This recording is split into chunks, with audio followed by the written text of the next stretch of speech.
Hi, I'm Anne Marie Moss. I work with the Oregon Farm Bureau, and welcome to this episode of Fred Talk. I'm Angi Bailey. I'm First Vice President of Oregon Farm Bureau and a Multnomah County Farm Bureau member.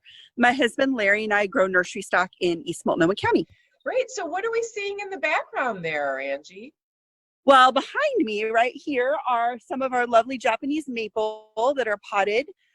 We dug them out of the field. They were trees that were left over in a row when we sold everything else. And so these are ready to sell now. On this side, we have some Hinoki cypress that we just bought from another nursery. And you may not be able to see them, but right here, close in, I have some raspberry starts and some blueberry bushes that my daughter is selling right now, retail to just community members who might want to start growing food in their own garden. Well, you're a passionate advocate for agriculture and have a lot of experience with that. I heard that one of your daughters had an interesting experience via online classroom. What happened? Yeah, so, everything is different now with COVID-19. My kids are learning online. Teachers are working hard to figure out what resources to provide the students. And so one Saturday afternoon, a couple of weeks ago, I come walking into my kitchen and my daughter is watching something on the computer. And I was like, oh, hey, what are you doing? And she's like, oh, I'm doing homework. I was like, oh, what are you watching? And she's like, Food Inc. I'm like, I'm sorry, what? For people who aren't familiar with Food Inc. and really monopolize on people's not knowing and not being educated about where their food comes from or what happens on farms. And so, I think the quickest way to get somebody to your side is to scare them. And I feel like Food Inc. and other kind of documentaries, that's what they're designed to do, is scare people about where their food comes from. If you're involved in agriculture, you know that 2% of the population, or maybe less at this point, grows all of the food for our country as well as part of the world. And 97%, I believe, of those farms are family owned and operated. So I think it's really pushing a false narrative about, farmers not caring for their animals, about farmers using things like antibiotics and hormones in ways that, if you're a producer, are not accurate or true.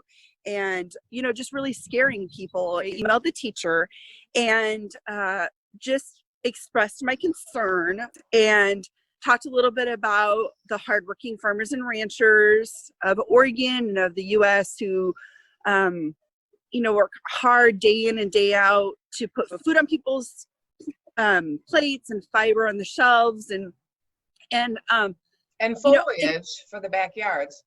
And foliage for the backyard. And how we are so fortunate to have a safe and abundant food supply here and affordable in the US. Not everybody has that luxury. I really feel like Food Inc. is not an accurate source of information. What I wanted to provide back to her was an accurate source of information. So I spent a fair amount of time looking at Farm Bureau resources, the American Farm Bureau Foundation resources, other what I would consider credible resources to provide her. The teacher was just so grateful. And I think she was looking for something and just didn't know how to find it. I worked with her to provide an opportunity for a farmer to speak to her class via Zoom. Tillamook dairy farmer Derek Josie really got an opportunity. Our Bureau member. She provided each one of the kids an opportunity to ask a question to Farmer Derek. And if you have questions about farming, who better to ask than a farmer? Somebody who's actually, working the land and working with animals and day in and day out, putting their boots on and working hard from dawn until dusk. You're not going to get any better information than there. And if anyone wants to connect with a farmer, they can reach out to Oregon Farm Bureau or their local county farm bureau. Summer Ag Institute is a great opportunity for teachers.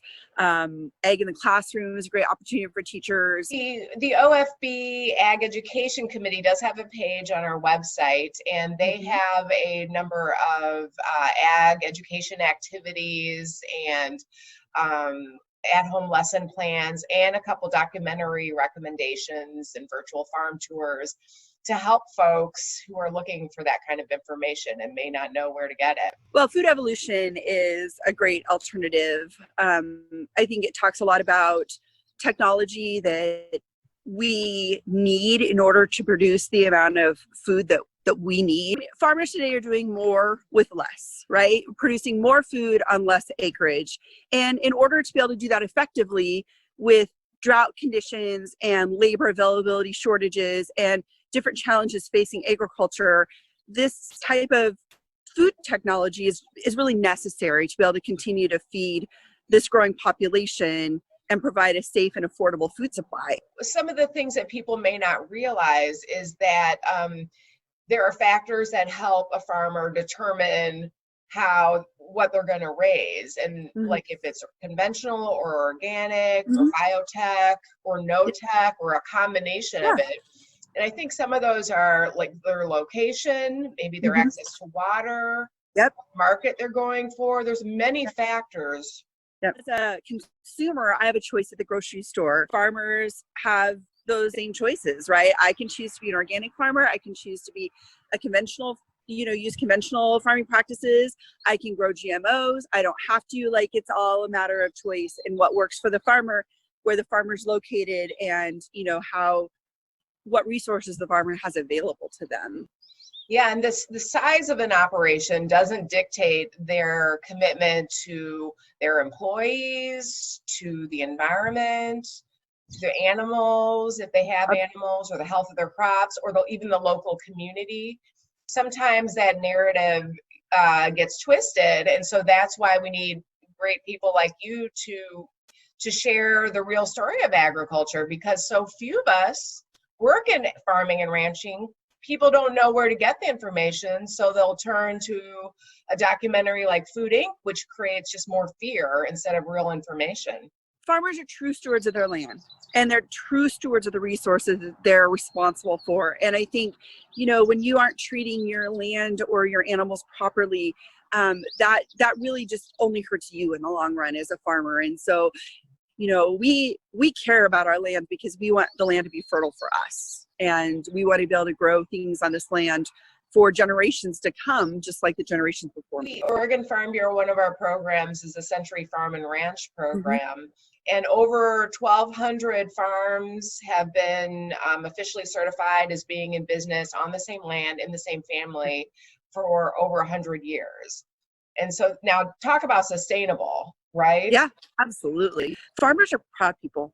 They are proud of what they do. And it is a lifestyle that if you didn't love it, you wouldn't do it, because it's hard work. We need to be giving our kids accurate information. We need to be, encouraging their agricultural literacy. We need to be sure that, that their food doesn't come from the grocery store aisles, and their toilet paper doesn't come from the grocery store aisles, that, there's foresters and mill workers and folks that are making that happen. And I think, because we as a society are now so far removed from the farm, I think, kids just don't think. They just don't think about where that food's coming from. And so I totally commend the teacher for trying to make, for wanting to make that connection for the kids. Also super glad that she was very, receptive to having a very open conversation with me, and not just an open-minded conversation with me. Farm Bureau members like you do a great job of sharing that story, the true story of agriculture, to in the schools and to lawmakers and the general public. Well, we're all in this together, and no one person does it alone. That's the beauty of Farm Bureau, is that we, have an organization like Farm Bureau who is advocating for all of us and working to help us share our messages and share the truth about all of agriculture, not just my little piece of it.